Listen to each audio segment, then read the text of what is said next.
ಶ್ರೀ ಗುರುಭ್ಯೋ ನಮಃ. ಹರಿ ಓಂ. ಕಲಿಯುಗ ಕಲ್ಪವೃಕ್ಷರಾದಂತಹ ಕಾಮಧೇನುಗಳು ಮಂತ್ರಾಲಯ ಪ್ರಭುಗಳ ಅನೇಕ ಕೃತಿರತ್ನಗಳು. ಆ ಕೃತಿರತ್ನಗಳಲ್ಲಿ ದಶಾವತಾರ ಸ್ತವನ ಅಂತ ಅಪೂರ್ವವಾದ ಒಂದು ಕೃತಿ. ಅದರ ವಿಶೇಷವಾಗಿ ಅನೇಕ ಕ್ರಮದಲ್ಲಿ ಅದನ್ನು ನಡೀತಾ ಇದೆ. ಈಗಾಗಲೇ ವರಾಹರೂಪಿ ಪರಮಾತ್ಮನ ಅವತಾರದ ಚಿಂತನೆಯನ್ನು ನಡೆಸಬೇಕಾಗಿದೆ. ಕಲಿಯುಗ ಕಲ್ಪವೃಕ್ಷರಾದಂತಹ ಕಾಮಧೇನುಗಳು ಮಂತ್ರಾಲಯ ಪ್ರಭುಗಳು ರಾಘವೇಂದ್ರ ಸ್ವಾಮಿಗಳವರು ವರಾಹನನ್ನ ಅತ್ಯಂತ ವಿಚಿತ್ರವಾದ ರೀತಿಯಲ್ಲಿ ವರ್ಣನೆಯನ್ನು ಮಾಡ್ತಾರೆ. ಆದಿಸೂಕರಧರೋದ್ಧರಣಂತೆ ಸಿಂಧು ಬಂಧು ಜಠರಾಶ್ರುತಿ ಗೀತಂ ಮಾದೃಶಾ ಭವಪಯೋಧಿಕತಾನಾಂ ರಕ್ಷಣೆ ಪರಿಚಯಂ ತದವೈ ಮಹಾ. ವರಾಹರೂಪಿ ಪರಮಾತ್ಮ ತಾನು ಅವತಾರ ಮಾಡಿದ. ಅದರ ಹಿನ್ನೆಲೆ ಹೀಗಿದೆ. ಹಿರಣ್ಯಾಕ್ಷ ಅಂತ ಒಬ್ಬ ದಾನವ.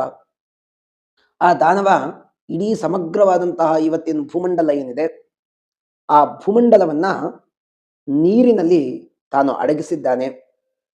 ಅವಾಗ ದೇವಾನ ದೇವತೆಗಳು ಕೇಳುತ್ತಾರೆ, ಎಲ್ಲ ಭೂಮಿ ಪ್ರಪಂಚ ನೀರಿನಲ್ಲಿದೆ, ಅದನ್ನ ಎತ್ತಬೇಕು. ಎತ್ತಲಿಕ್ಕೆ ಯಾರು ಸಮರ್ಥರು ಅಂತಂದ್ರೆ ಪರಮಾತ್ಮ ನೀನ್ ಮಾತ್ರ ಸಮರ್ಥ, ನೀನೇ ನಮ್ಮನ್ನು ಉದ್ಧಾರ ಮಾಡು ಅಂತ ಕೇಳ್ತಾ ಎಲ್ಲ ದೇವತೆಗಳ ಮಾತಿಗೆ ಓಗೊಟ್ಟು ಪರಮಾತ್ಮ ಒಂದು ವಿಚಿತ್ರವಾದ ರೂಪವನ್ನು ಧಾರಣೆ ಮಾಡ.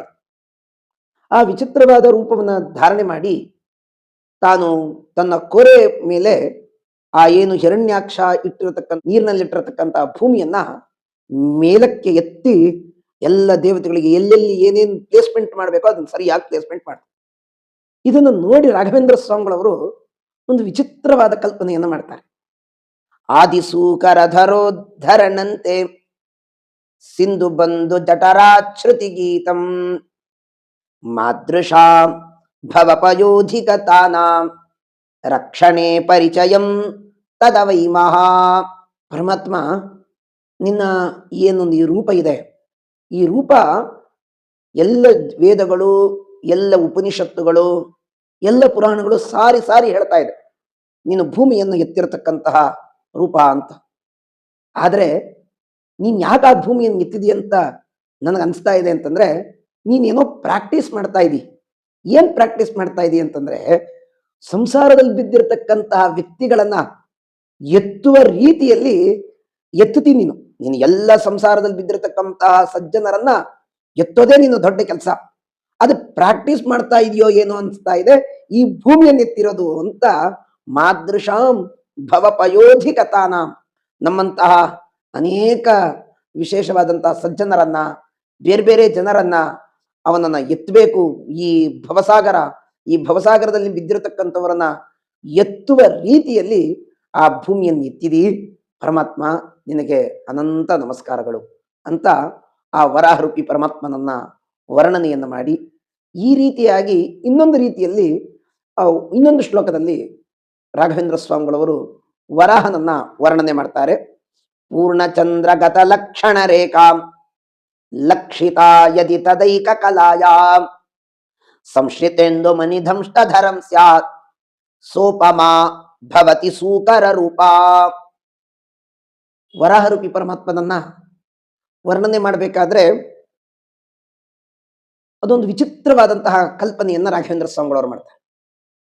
ಚಂದ್ರ, ಪೂರ್ಣ ಚಂದ್ರ, ಇವತ್ತು ಹುಣ್ಣಿಮೆ ದಿವಸ ಪೂರ್ಣ ಚಂದ್ರ ಕಾಣ್ತಾನೆ. ಆ ಚಂದ್ರನಲ್ಲಿ ಷೋಡಶ ಕಲೆಗಳು ಅಂತ ಇದೆ. ಆ ಕಲೆಗಳು ಹೇಗಿದೆ ಅಂತಂದ್ರೆ ಒಂದು ರೇಖೆ ಅಂತ ಇದೆ.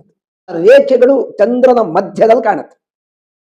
ಆದ್ರೆ ಈ ಭೂಮಿಯನ್ನು ಎತ್ತಿರ್ತಕ್ಕಂತಹ ವರಾಹರೂಪಿ ಪರಮಾತ್ಮನ ಹೇಗೆ ಕಾಣ್ತಾ ಇದ್ದಾನೆ ಅಂತಂದ್ರೆ ರಾಘವೇಂದ್ರ ಸ್ವಾಮಿಗಳವರು ತಾವು ಎಲ್ಲವನ್ನೂ ಕಂಡು, ಅವರು ಅಪರೋಕ್ಷ ಜ್ಞಾನಿಗಳು, ಎಲ್ಲ ಪರಮಾತ್ಮನ ರೂಪಗಳನ್ನು ಕೊಂಡು ಸ್ತೋತ್ರ ಮಾಡ್ತಾರೆ. ಅವರ ವರ್ಣನೆಯಲ್ಲಿ ಯಾವುದೇ ಉತ್ಪ್ರೇಕ್ಷಾದಿಗಳಿಲ್ಲ. ಆ ಅದ್ಭುತವಾದಂತಹ ರೀತಿಯಲ್ಲಿ ವರ್ಣನೆ ಮಾಡ್ಬೇಕಾದ್ರೆ ಪೂರ್ಣಚಂದ್ರ ಗತ ಲಕ್ಷಣ ರೇಖಾ ಲಕ್ಷಿತಾ ಯದಿ ತದೈಕ ಕಲಾಯಾ ಸಂಶ್ಚಿತೆಂದು ಮಣಿಧಂಷ್ಟಧರಂ ಸ್ಯಾತ್ ಸೋಪಮಾ ಭವತಿ ಸೂಕರ ರೂಪ. ಪೂರ್ಣಚಂದ್ರನಲ್ಲಿರತಕ್ಕಂತಹ ಕಲಂಕಗಳು ಮಧ್ಯದಲ್ಲಿದೆ, ಆದ್ರೆ ನಿನ್ನ ರೂಪ ಅದೊಂದು ಅದ್ಭುತವಾದದ್ದು.